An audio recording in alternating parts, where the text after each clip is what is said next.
Chapter 1. Zoran Reykill pushed the body of the dead guard off him. He paused to draw in a sharp breath as pain sliced through his battered body. He had been in captivity for the past month, and there wasn't a place on his body that didn't hurt from the numerous cuts and bruises from the beatings and torture he had lived through. He forced himself to roll the guard over and pulled the guard's clothes off his body. His own clothes had been taken not long after he was brought down to the hell they called a cell.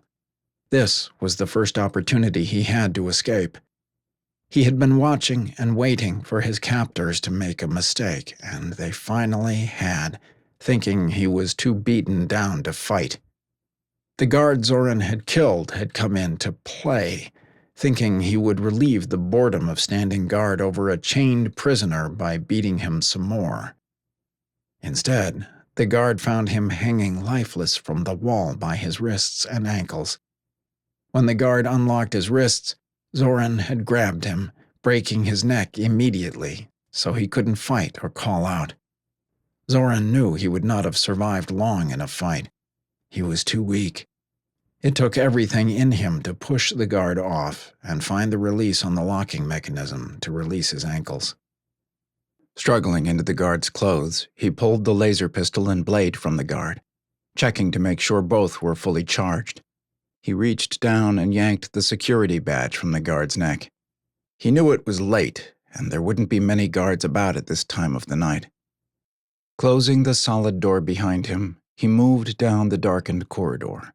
The dark did not bother him as he shifted to allow his night vision to take over.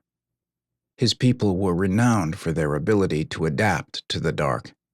As a dragon shifter, he felt the beast inside him straining to get out. He hadn't dared shift while in captivity. Without his symbiote to help shield him, he would have been too vulnerable. He fought to control his inner self as he moved through the prison maze. Even though he had only been half-conscious when he was brought to the prison, he knew the way out, having played it over and over in his mind during the last month. Even if he hadn't been conscious, he would have smelled the night air as it called to him. He was Zoran Reykill, leader of the Valdier. He was the most powerful of his kind, matched only by his brothers. He had been enjoying time on a remote planet on the outer rim of his own solar system, hunting and enjoying the favors of some of the women brought there for such things. Ordinarily, he would have bypassed pleasure, but he had been gone from his own world for 2 months on a diplomatic mission. He spent 2 days hunting in the thick forests of the planet before heading into the city complex. He did not suspect anything until after the meal, when he started to feel very lethargic. He only had time to send a message to his symbiote that he was in danger. He woke, chained in a Curizan spaceship. That was a month ago. The Curizans hoped to ransom him back after they obtained information about the symbiotic relationship his people enjoyed with a living metal organism capable of changing shape and harnessing enormous power.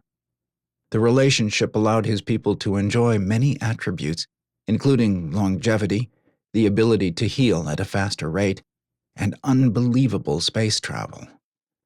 Zoran was worried his symbiote would be captured and made sure it remained hidden until he could escape.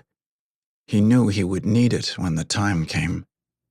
The Valdier lived on the outer rim of the Zion cluster of planets. Only in the past 300 years had they developed a relationship with neighboring star systems. At first, the Valdier were very careful about who was allowed to visit. They were very protective of the interaction of their species with the symbiote. It was not until other species tried to capture and use the golden metal organism, only to have the symbiote attack and kill whatever species tried to touch it, that the Valdier felt more comfortable interacting with other species. This presented a problem, since there was not an abundance of females on Valdier, and the symbiote was not very tolerant of females from other species. It forced many males to limit their time with females who were not from their own planet. Zoran had yet to find a mate, although he had many females who could pleasure him should he desire a companion at the palace. The symbiote could live separate from the host for brief periods. His own symbiote divided, so a small part of it could find him in the prison cell, healing his body and giving him enough strength to survive the beatings and torture. The symbiote then returned to the main body to replenish it with his essence. If not for that, both would have perished.